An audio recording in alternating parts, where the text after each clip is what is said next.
Hey Foodie fam, we are live from Charleston, second year in a row. We're making this a tradition. Every time we come to the FAB Females in Business Conference in Charleston, we're gonna film a Foodcast. So we're here, beautiful Charleston. We don't normally have just like a plethora of time to ourselves. Yeah. So, and even we don't really Or have a room this styled as well. Yeah, we just finished a full day of classes and talking to amazing, badass women in the restaurant industry, owners, managers, HR. What's so cool about this conference is like we have a lot of, we'll say, female celebrity chefs in the Triangle. Many of them attend this conference, and when you walk into the conference or the room or the breakout session or whatever, you have these heavy hitters that back in town or even nationally, they make a lot of noise on social media. Just rubbing elbows. Right, and they are so real. Yeah. These women are amazing. We're learning so much from them, and this is just such an amazing experience that we will come back year after year. Anyone watching this who is a female or identifies as a female and is in the food or beverage and food and beverage adjacent industries, check it out. Yeah, consider coming to FAB. So worth it. Just like I told somebody yesterday, last year I came into this with such a bad attitude because I come into everything with a bad attitude. Default.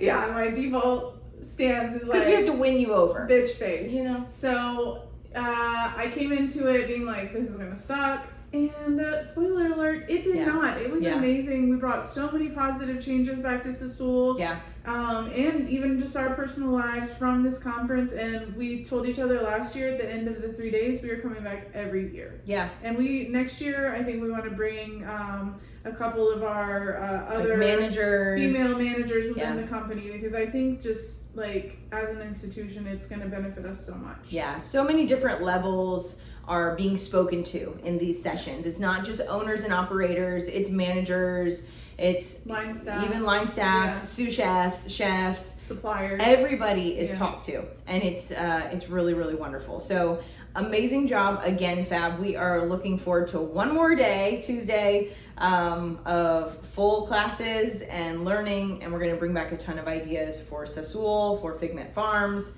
and we look forward to sharing some with you guys too. So May, we went to all these places in May. It's been a busy May, not just at the restaurant. Moving and grooving. Yeah, for real. Like, I think Foot has been on the gas with venturing out to go see new food places and events too. And it's been lots of fun. I feel like we've really enjoyed these last couple places. So you guys have seen like seasons of us taking like 4 months to go to 5 different places between the two of us.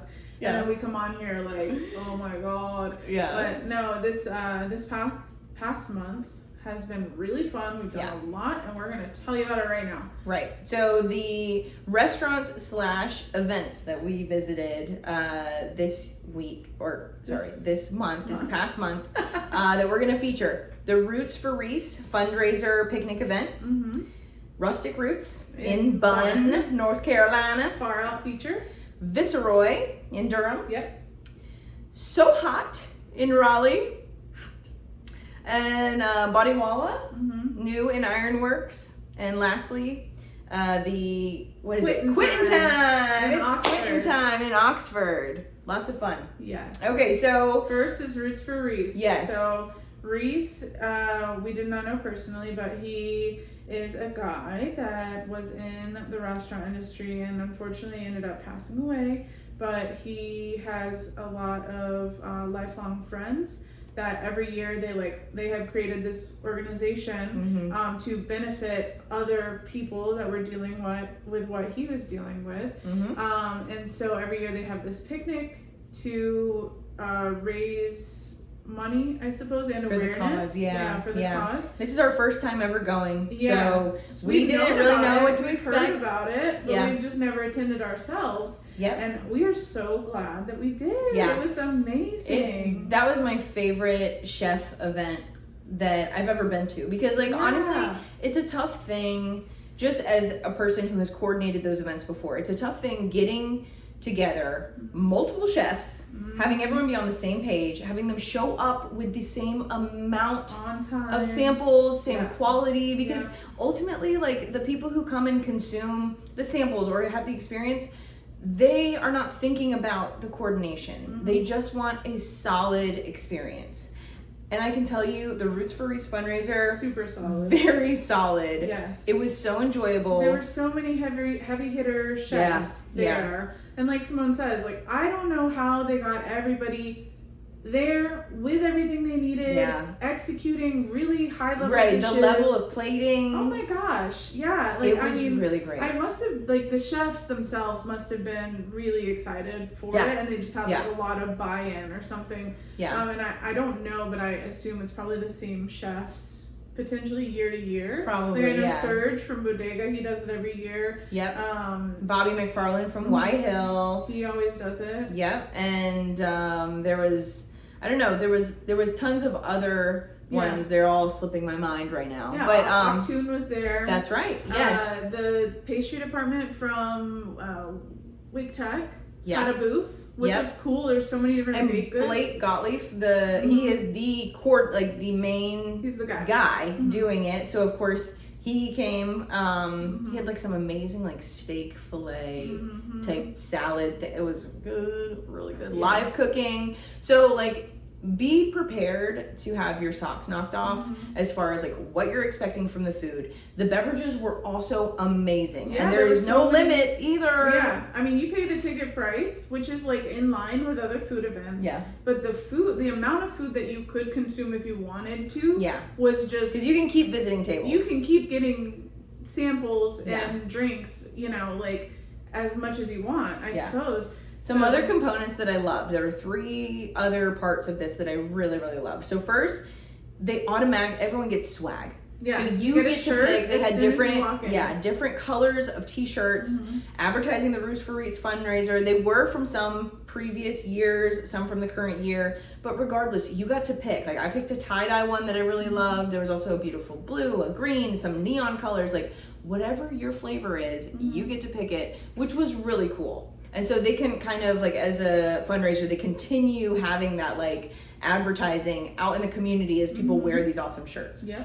The other thing is that they had a silent auction going on. So another opportunity to fundraise, but also for people to get some really cool things and experiences and dinners. Lots of the booths that offered the samples and the bites, they also auctioned up like a dinner for 10 or a catering, something like that. So it was just another touch point for these restaurants to make another experience, like, another connection with someone who really enjoys their food. And the last thing was that this was a fun contest. And so we got to walk around with a rating card, and like, I think it was like best overall bite, like most creative, best dessert. Yep, best dessert. And so it like kept the guests engaged the whole time. Yeah. We had a goal to do, like try everything, we had to try everything. Yep. And we had to form an opinion about everything. So I think, like, just as far as like event goes, it was done so great. And live music. Live music. And they had like a kids area. Lots of kids were there. Yeah, they even had hot dogs just for the kids. Even though I don't think of hot dogs being like, as a young kid mom, I don't think hot dogs are actually the thing you're supposed to.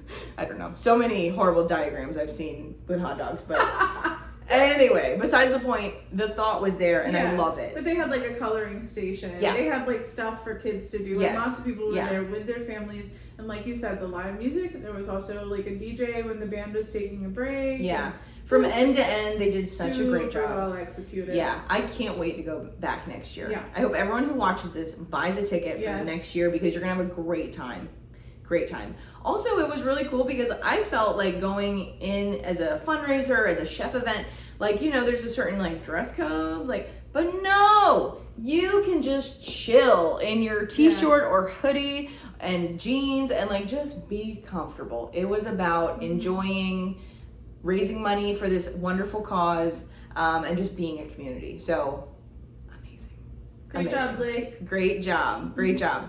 The next one was Rustic Roots, which you visited with a group of friends. Yes. So in Bunn, North Carolina. North Carolina. Mm-hmm. Yes. So I live in Kittrell.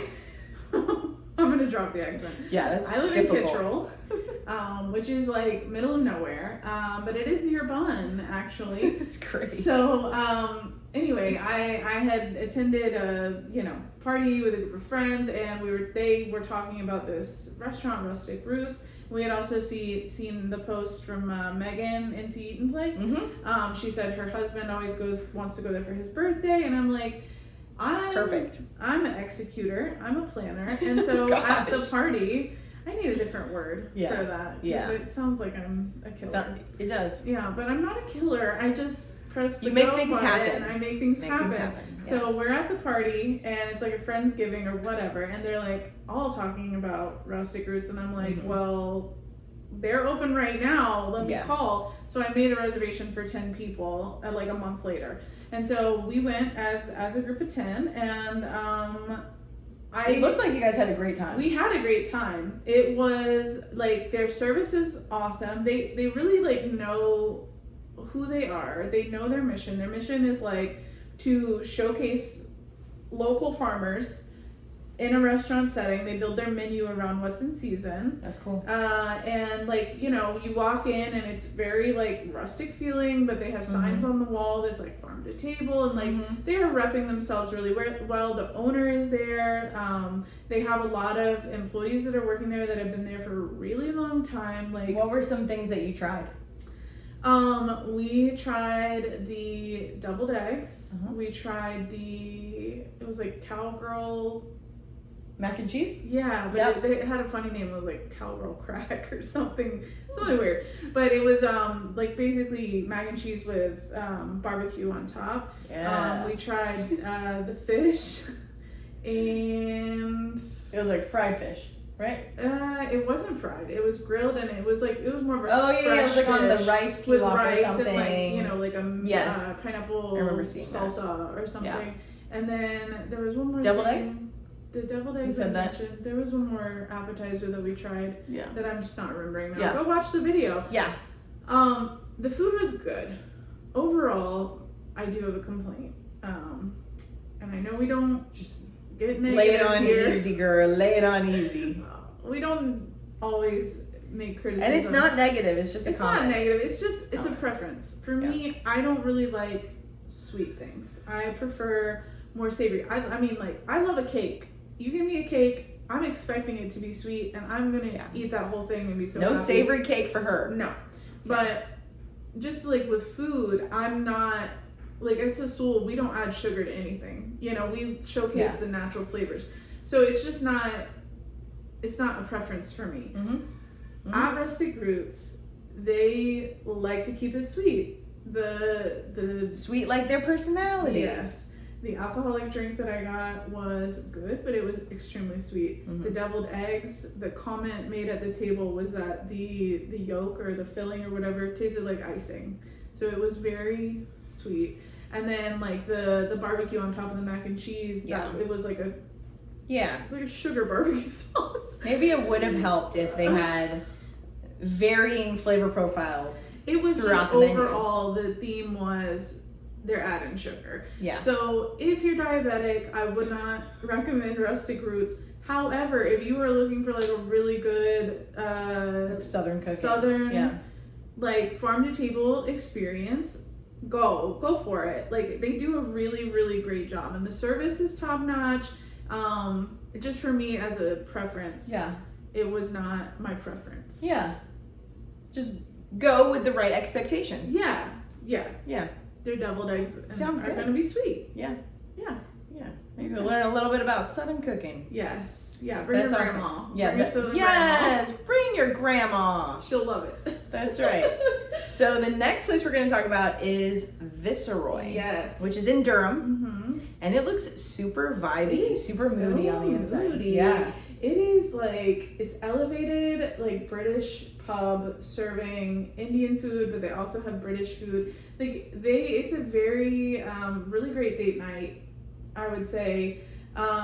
They have been in Durham for a long time, and it's been on my like list of restaurants that I wanted to try for a long time because I love Indian food.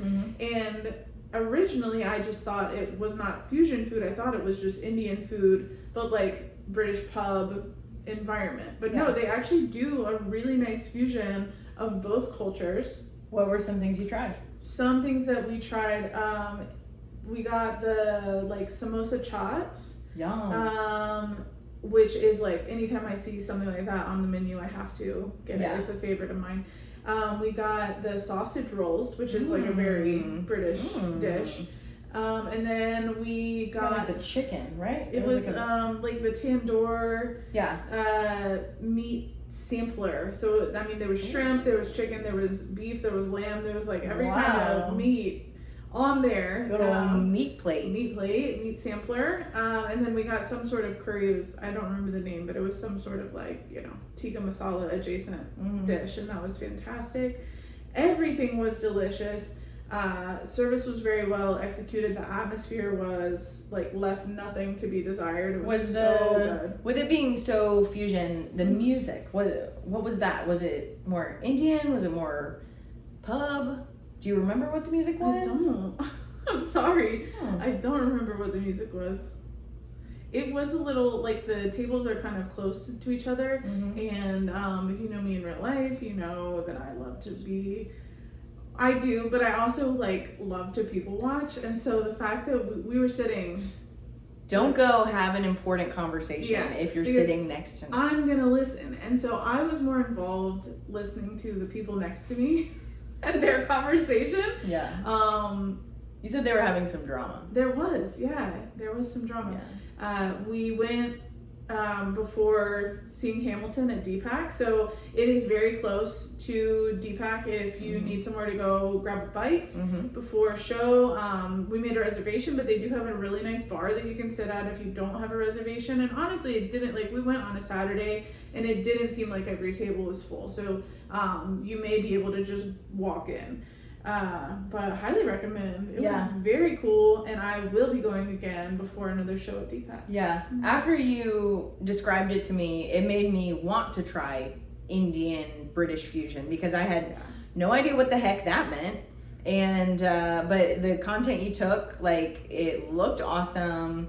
The chicken or the meat plate, now that I know it was like so many different meats, like I'm even more excited. But like, no, like, it looked so good. The samosa chaat looked really, really good. And like, you just looked, you were so in the romantic vibe tune. You looked so in line with that British pub, like girlfriend was in a British pub movie. So I was all in. I don't even care what the food tastes like. I will go try it because you pulled it off very nicely. So thank you. Anyway, snaps for you.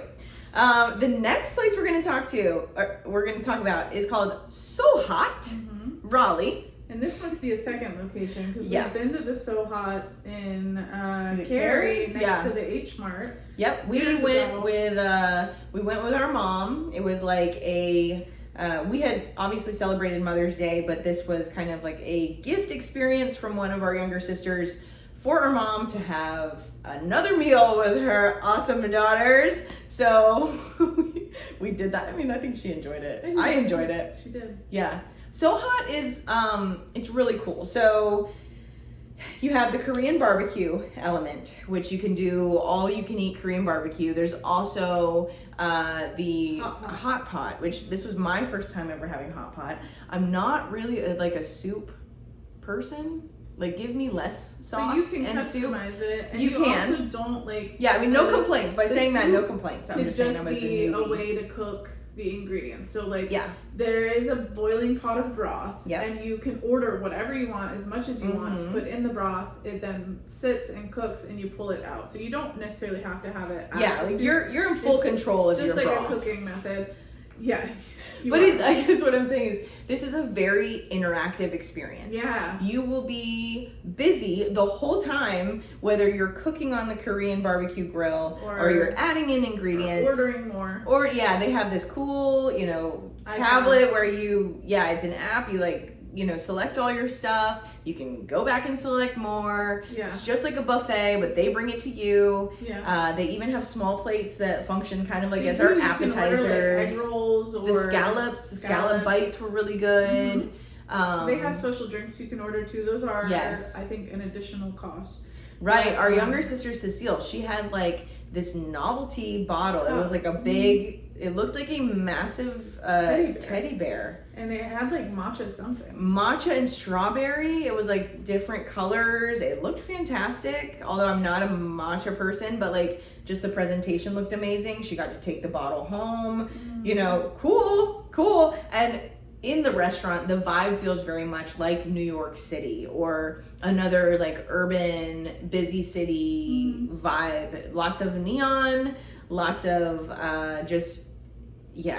very modern feeling. Yeah. And the funny thing too, like which stood out to me is all of the servers' name tags were like digital displays. I have never seen this before. Well, I know at the one in Cary, even like I don't think I went to the one in Cary. I have was no a memory. family gathering that she did not attend. But when we went at the one in Cary, they're like they don't.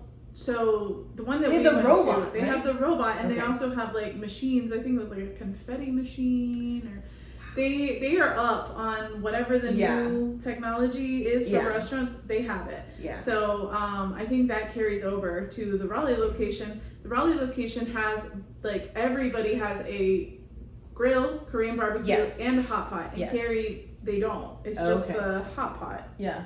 And I could be wrong. It's been a while since we've been. But yeah, that was like the kind of bigger difference is that they offer both at every table, which was really cool. And some things that like I really enjoyed as far as I was a bigger fan of the barbecue just because less broth, okay?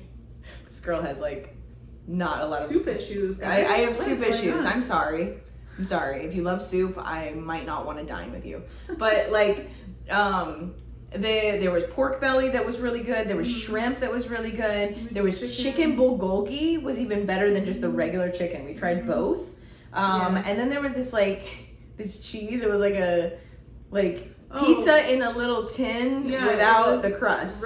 Cheesy rice cakes. Okay. Yeah, that you could. It had a little dish that you put on the grill and then it like melted. Yeah, I felt weird about grilling with the aluminum. I felt weird about it, but. Anyway, the proteins were really great, and it was fun to talk and also be interactive. Like it felt like we had a job, but not a stressful job. It's not a quick bite. It was cool. Like we were there for like 2 hours. Yeah. And I think that's probably standard. Yeah, but what the heck was with the water? Not the broth. Operationally, water everywhere. From a restaurant, owner's perspective, I honestly wanted to bring your non-slip shoes. Ask like what is going on and your bathing suit. So, like getting into the booth, like when I first got there, like I almost slipped. Like he told us he was like, it is slippery. Yeah, watch your step under the table. And so I was like, that's weird. They must have just mopped. Like whatever, no big deal.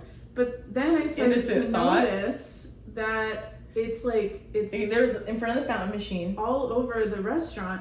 They have mats, so wherever people are, like it's like a walkway. Yeah, there's a rubber mat, like not just in the kitchen, which might be typical throughout the entire restaurant. Anywhere somebody would need to walk, customers would need to walk. So there's mats all the way to the bathroom. There's mats along the aisles of all the tables. There's mats everywhere, and the mats are degrading. Like the rubber on the mats is literally like tearing apart because it's been sitting in water so long. All the water, and I don't understand what is going on with all the water.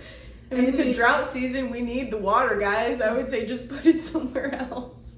I don't know. Not on your floor. I mean, we were like, obviously talking about it a little bit because like I went to the bathroom and I saw that the fountain machine was just like gushing water out of the bottom of it, and I don't know what was going on with that. That seems like an equipment problem.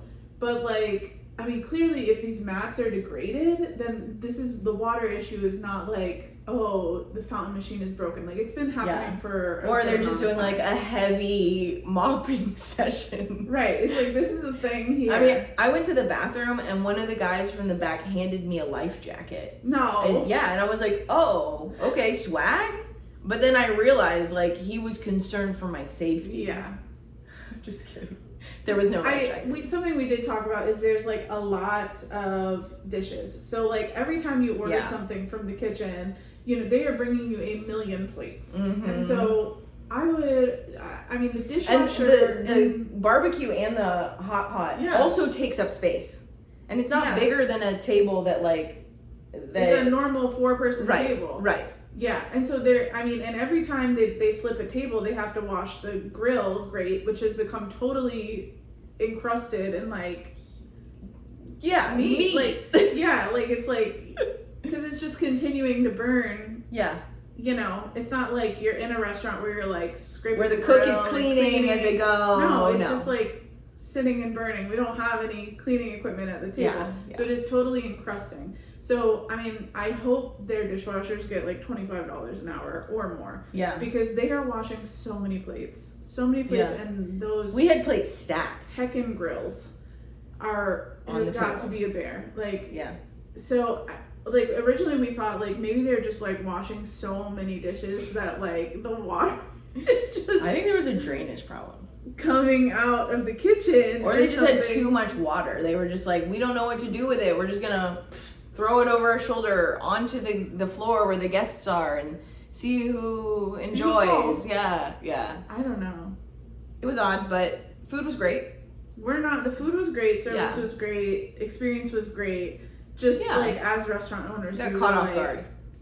What is going on? And I would go back. I would go back too. But I would also wear like different shoes just in case. If anybody works there and is like wants to fill us in on what is the deal, let us know. We would love to know. We're so curious. Yeah, I am so curious.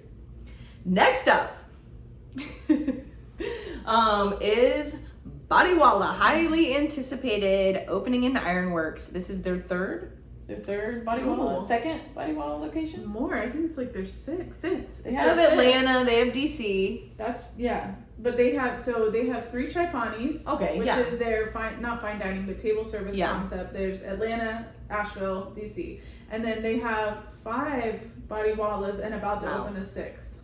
Amazing. So Molly and Marwan, and I think they have maybe 2 business partners as well. They have done such a good job. They've figured it out. We went to the soft opening on Monday while they opened. They did their like regular opening first day of business on Tuesday. It was the food, like, I don't think that I would typically eat Indian food every day. It's not a cuisine. I think it's tasty, but it's not like sustainable for like every day. I think of sauces. Like I think sauce, dishes. Yeah. This was not. But exactly. I could eat this food every day. Mm-hmm. I could eat it every day. We had things like they had a salad that wasn't just your typical salad. It had all the Indian flair in it and some really amazing crunchy vegetables that you don't just get in a typical boring salad. Mm-hmm. Also, it had an amazing, I think it was like a Masai or masala chicken on top. We tried the skewer. It was a chicken skewer. Mm-hmm. What was it called? It wasn't tikka masala. No. I think it was spiced. It was spiced, yeah. It was the hotter version while the other one was the mild one. Yeah. Anyway, it was like a grilled had like a cilantro like chutney. Yeah. To dip it in. Mm-hmm. We had the chaat. Some kind of chaat. Yeah. Always have to get the chaat. Which was really, really tasty because it had samosa chips. Which it's like the outside of the samosa. Yeah. They just had them as like chips to like scoop all the goodness Yes, out. Please. Put away the Lays. Bring out the samosa chips because they were amazing. And there was that topping of like the corn with the greens. It was probably parsley. I mean, like, it was great. And there was some cream sauce. I was in heaven the whole time. And then my favorite. KFC. So I saw on their social media, they posted something about their lamb burger. And I was like, okay, in my mind, when we go, we got to get the lamb burger. Yeah. We got there. We weren't even late, but I think it had been a popular item. So they were sold out for their soft opening. No big thing. Yeah. The other sandwich item was the KFC sandwich. Woo! Give me more of that. Yeah. She was in a bad mood and she ate that sandwich. Boom. Whole day turned around. Whole day, whole week, whole year. I've forgotten any bad thing that has ever happened to me. When I bite into that sandwich, the sauce was perfect. It was just like the zinger sauce at KFC for all you millennials that used to visit KFC all the time with your family as their special occasion. That and the chicken was crispy. It was light. It wasn't heavy tasting. I mean, of course it was fried, but like didn't taste greasy, and it was so tender. Mm-hmm. It was amazing. And even the bun tasted so good. It wasn't just a piece of bread. It was so much more. Mm-hmm. I could go on and on. Clearly someone has been having dreams about that sandwich. Yep. But other than the food, service was super friendly, even for like their -1 day in business. I know. They had no practice yet. It didn't feel like a soft opening. Like soft openings, you know, we've been through it. It is stressful. A little painful. Nobody knows what they're doing. You're holding your breath for hours. You know, there's like 3 people that know what they're doing, and then the remaining 20 are just like, you know. Yeah, no, this was There was smooth. no food issues. There was no timing issues. There was no customer service issues. There was no issues. Yeah, so. and Marwan did an amazing job by being there, but not stuck in he production. Wasn't in the kitchen. He could talk to everybody. He was thank just them for coming. Being an owner and like greeting everybody. Like truly, such a good job. Truly, they have figured it out. Mm-hmm. Please. Yeah. Go get wine with us, Molly, because we need to chat. Yeah. Such an amazing job. We are so obsessed with how they know from end to end their total identity. And it shows, 1, in the menu they've created, but 2, in the atmosphere that they create, from the music to the decor and the things on the wall. It's all intentional, and it tells a story. And even the swag and the connection with customers, you know, like it is a fun and purposeful time when you go there. And it's like it's like a bonus. You don't go there to learn anything, but you walk out feeling like you know more about the family that started it, what they're trying to convey with the food, and more about the Indian culture. And like, I just love it. I love everything about it. It was lighthearted enough to visit for lunch, but it was cool and trendy enough to go for dinner. It's like fast casual. Like that is like, it's the same, basically the same food as Chai Pani, their table service concept, but it's fast casual. So you order at the counter, you sit down, they bring you their food. And they even have special things like handcrafted sodas. Yeah. With like syrups, you know, where they're doing the pumps. Lime Ricky, is that what it's called? Yes. Yeah. Yeah, so it was like raspberry lime. They do that version, but in cocktail version. So amazing job. Like, I can't wait to go back. I can't wait to buy multiple t-shirts and a hat. I'm not even a hat girl. I'm going to be a hat girl. I'm a believer. Amen.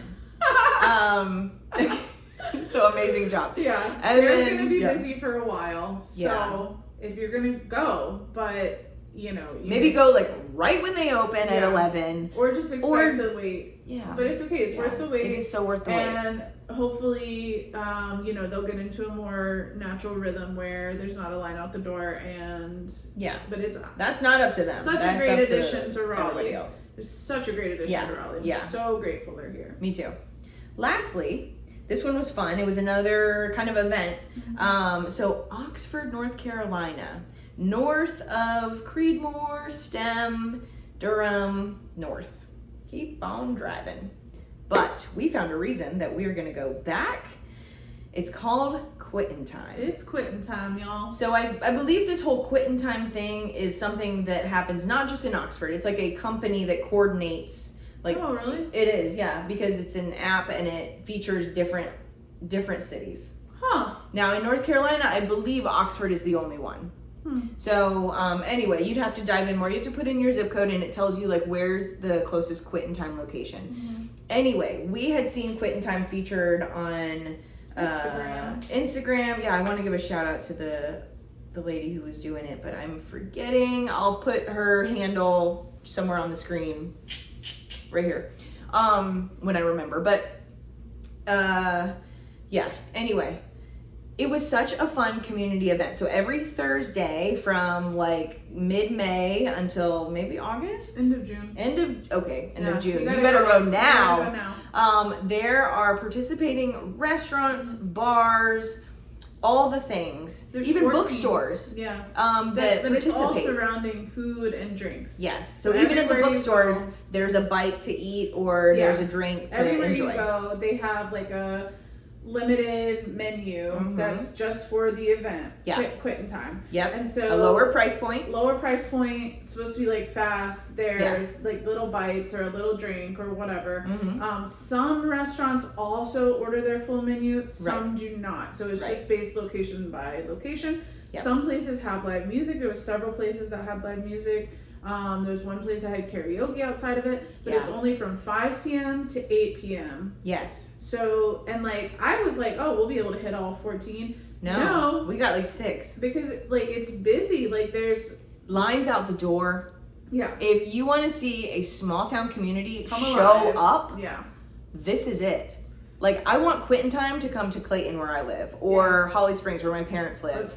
Or Franklinton for your neck of the woods. Like, such a good idea. Some places we saw were the Orpheum, which is a venue / theater that has been restored, which was fun. They were giving out free popcorn. They had cocktails. They had a movie going, and they had lots of balloons to like play with. This was like an interactive space. We as Sassool have catered weddings there, so cool to see in like a different format. Concept. Yep.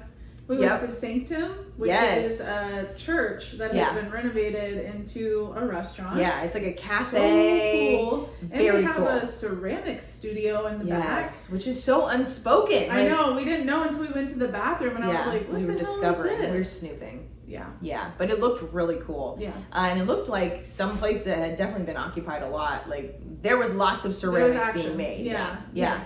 But the drinks, the food were good, really there. And it was such a beautiful, kind of like glorious vibe.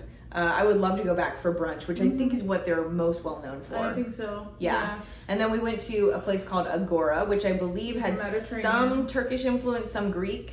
Yeah. We had like a meatball featured there, a mezza platter. They were featuring a baklava ice cream for its Quittin Time. We didn't sample it, but if we go back, I would for sure. Yeah. There was a place called Humble Pour. Yes. Which was the bar with the siren. Oh yeah. There was a It was like a patio heavy bar. Yeah. Most of it is outside.